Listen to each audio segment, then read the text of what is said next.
Հարցերը շատ չեն, ըստ էության հարցերի հիմնական մասը դուրս եկավ իմ գոլեգաների կողմից հարցադրումներ անելուց, սակայն մի քանիսը մնացել են եւ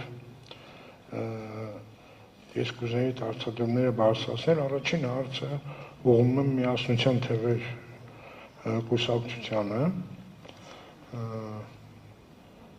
Պարոն Դրմյան, դուք երեք ձեր խոսքի մեջ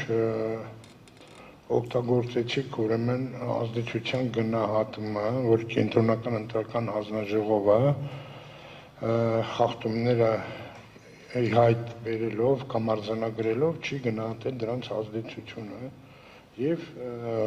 պարոն Խաչատրյանի հարցին եւս պատասխանելուց էլի օգտագործեցիք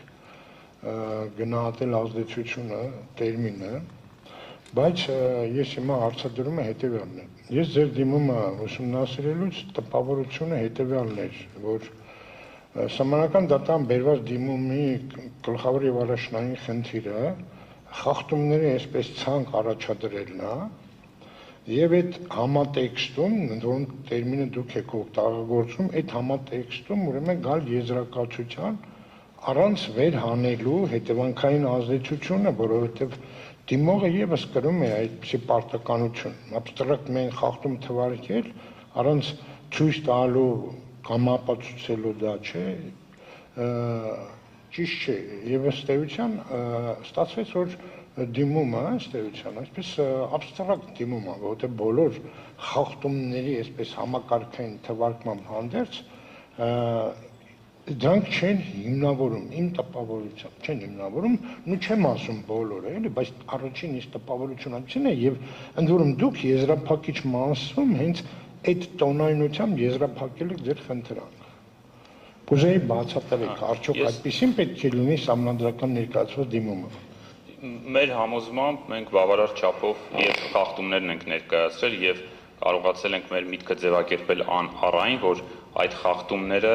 այլ կարծիք չեն կարող թողնել անաչառ դիտորդի մոտ, որ ընտրությունները չեն անցել ազատ եւ հավասար։ Եվ ես մեկ օրինակ բերեմ, որի վերաբերյալ նաեւ դատողություն կա հենց դիմումում։ Երբ որ խոսում ենք ֆինանսական հաշվետվությունների մասին, քաղաքական ուժերի, մեր դիտարկումը ներկայացված է կոնկրետ քաղաքացիական պայմանագրի կուսակցության մասով, բայց դա հավասարապես կարող է վերաբերել բոլոր կուսակցություններին, բոլոր քաղաքական ուժերին, ուղղակի ինչու քաղաքացիական պայմանագիր կուսակցությունը, որովհետև նրանց ներկայացված հաշվետվությունը օրենքով սահմանված թույլատրելի հենց շեմի վրա է 798 միլիոն դրամ։ Մենք նշում ենք, թե ինչու մեր կարծիքով այն տվյալները, որոնք պետք է ներկայացված լինեին, բայց չեն ներկայացվել, կարող էին ազդել ընտրության արդյունքների վրա նախընտրական քարոզարշավի ժամանակահատվածում։ Որովհետև եթե գերազանցված լիներ, ճիշտ ներկայացված լիներ հաշվետվությունը, տվյալները ճիշտ ներկայացված լինեին, այնպես ինչպես որ օրենքն է պահանջում, գերազանցվելու էր օրենքով թույլատրված սահմանային շեմը եւ վրա էր հասնելու պատասխանատվություն կոնկրետ քաղաքական ուժի նկատմամբ, ընդհուպ մինչեւ ուրեմն կուսակցության ցուցակի անվավերության ճանաչում։ Այդ մասին նշված է դիմումում։ Հիմա մնացած մեր բոլոր դատողությունները եւս եւ վերհանված խախտումներային ապացույցները, որ ներկայացվել են, այդ նույն տրամաբանության մեջ են։ Այսինքն անկախ նրանից թե ինչ է գրված ձեր եզրափակիչ մասում, դուք գտնում եք, որ ձեր թվարկած խախտումները հիմնավորված են այնքանով, որ հիմք են տալիս ընտրությունները անվավեր հայտարարել։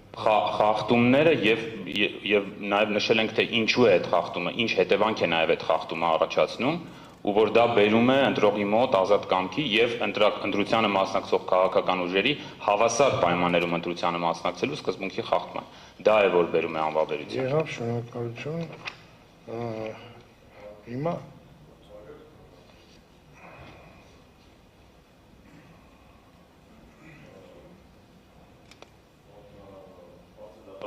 այս դեպքում ընդհանրապես ընտրական վեճերի վերաբերյալ դիմում ներկայացնելիս նաև առաջնորդվել ենք այն տրամաբանությամբ, որ սա դասական դիմումի ձև չէ սահմանադրական դատարան ներկայացվող, ինչպես անհատական գանգատների դեպքում, եւ այստեղ առավել կարևոր է խնդիրները վերհանելը, որովհետեւ դատարանը լավագույնս գիտի օրենքը եւ դատարանը այդ խախտումների լույսի ներքո մեկնաբանելու է օրենքը, խախտումները ավելի շատ փաստերը, որոնք որ մենք ներկայացնում ենք, դրանք են առաջ բերելու համապատասխան հետևանքներ։ Եվ այս քննությունն էլ այս նպատակի հետապնդում մեր կարծիքով բացահայտելու շատ խնդիրներ, որոնք գուցե դիմումում լիարժեք կամ մանրամասն ներկայացված չեն։ Օրինակ դրանցից մեկը մեր կարծիքով կենտրոնական ընտրական հանձնաժողովի կարողություններն են, որոնք այս դատաքննության ընթացքում կարծում ենք ակնհայտորեն պարբերաբար բացահայտվում են եւ այդ կարողությունները հզորացնելու խնդիր կա, ուժեղացնելու խնդիր կա որպես համակարգային խնդիր։ Եվ ես կարծում եմ հենց դիմումը այդ տրամաբանությամբ է ընթացել, դիմումը ընթացել է այն տրամաբանությամբ ոչ թե որպեսի վերլուծի եւ ուղղակիորեն գնահատի, որովհետեւ մեր կարողություններն են սահմանափակ են, որպեսի կարողանանք ամբողջական գնահատում իրականացնել ընտրությունների վրա։ Այսինքն մենք ցույց ենք տվել խնդիրներ, որոնք ունեն տարածական ազդեցություն, կումուլյատիվ ազդեցություն եւ այդ խնդիրների համակցությունը վերում է հանգեցնում է մեր կարծիքով ընտրությունների անվավերության։ Եվ շնորհակալություն պարոն Գալստյան, եւ այս կոնտեքստով ձեզ նորից հարց չտամ, հարցը դրում եմ ուղղում ուժեղ Հայաստան կուսակցությանը, որովհետեւ ըստ էության նույն բնութագրական գծերը հատուկ են նաեւ այդ քաղաքական ուժի դիմումին, տեսեք, դիմումի ուրեմն 7-րդ կետում, որտեղ թվարկված է մի քանի խախտումներ, այդտեղ սկսվում է 7-ի 2-ը, 4-ը, 6-ը, 7-ի 7-ը, 7-ի 8-ը, 9-ը, 7-ի 10-ը։ Ուրեմն բերված է խախտում, ինչ-որ խախտումի վերտարությամբ եւ այսպես, այս կա ընտրական խախտում է եւ այլն, եւ միայն 7-ի 8-ում կա մեկ օրինակ, որ այդ խախտումը տեղի ունեցել, փաստը, այսինքն այդ խախտումը հաստատվում է։ Մնացածը լրիվ ենթադրություններ են, ասենք, արդյոք ընդունելի է նման ոճով, ասենք, դիմումը սահմանական դատան, եւ հիմա մենք, ասենք, այդ ենթադրությունների հաստատումներ չունենք ըստ էության, ստացվում է այդպես։ Բարձր դատարան, անկեղծ ասած, որոշակիորեն ընդունելի չէ հարցադրման շրջանակներում գնահատական, ասեմ ինչի, հիմնավոր եմ։ Պայմանականորեն օրինակ ատելության խոսքին անդրադարձ ենք կատարում մեր դիմումի շրջանակներում եւ վկայակոչում ենք վարչական դատարանի վճիռ։ Անդրադարձ ենք կատարում վարչական ռեսուրսի չարաշահմանը, իդեպ երբ բարձր դատարանի դատավոր պարոն Խաչատուրյանի կողմից վկայակոչվեց կենտրոնական ընտրական հանձնաժողովի կողմից այդ մեխանիկորեն վերահասցեագրման մեխանիզմը, դրա դեմ ամենից շատ բողոքներ ներկայացրել ենք մենք։ Իդեպ ներկայացրել ենք թվով 4 հայցադիմումներ վարչական դատարան։ Դրանք եւս վկայակոչել ենք դիմումում, ու իդեպ մենք եկել ենք հետեւյալ հետեւությանը, հակառակի վերաբերյալ որևէ փաստարկ չենք լսել։ Մենք գտնում ենք, որ վարչական դատարանի վճիռներից, իդեպ դատավորներից մեկը նույնիսկ վերլուծել է քրեաիրավական հանցակազմի տարերի արկայության առերևույթ շեմը, որ վարչական ռեսուրսի չարաշահման հետ կապված ԿՀ-ն առարկություն չի ունեցել։ Այսինքն նյութական կոմպոնենտի մասով խնդիր չի տեսել, այլ հարց հայեցողական լիազորությունն է իրացրել։ Իդեպ ԿՀ-ն դեռ որևէ մի դատական ակտի շրջանակներում չկա փաստական տվյալ, որ օրինակ դիրքորոշում հայտնած լինի,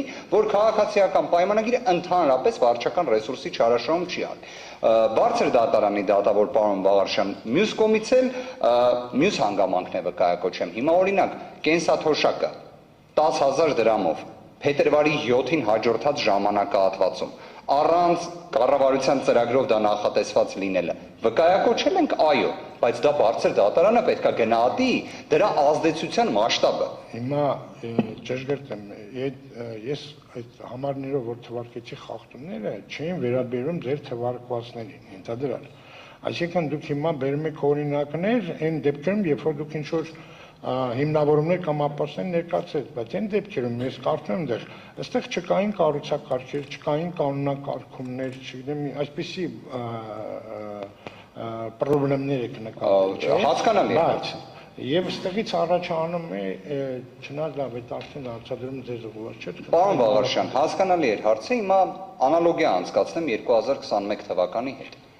Այնտեղ նաև մենք մանրամասն դիմումի շրջանակներում ներկայացրել էինք, որ վարչապետի կողմից հրաժարական տալու հաջորդող ժամանակահատվածում հենց իր կողմից որպես պաշտոնակատար շարունակելը պաշտոնավարել, արդյոք համահունչ է Սահմանության 7-րդ հոդվածի հետ։ Սա իդեպ կարևոր քննարկված հանգամանք էր Սահմանադրական դատարանում 21 թվականին դատաքննության ընթացքում։ Այն ժամանակ իդեպ դատաքննությանը կրկին որպես երրորդ անձ մասնակցում էր քաղաքացիական պայմանագիրը, իհարկե ներկայացուցիչներից երկուսը, մեկը հիմա պատասխանողին է ներկայացնում, մյուսը կրկին երրորդ անձին,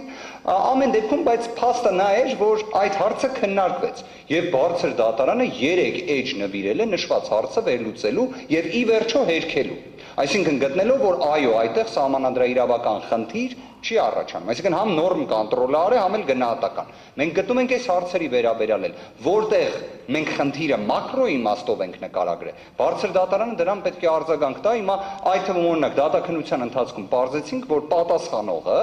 ընտրախախտումների ազդեցության գնահատման ոչ մի մեխանիզմ չունի։ Այսինքն նույն 258A որոշման մեջ, որ գրել են էական ազդեցություն չի ունեցել, չգիտենք ինչ ելակետից են դա ձևակերպել։ Շնորհակալ եմ։ Հաջորդ հարցը հանուն հանրապետության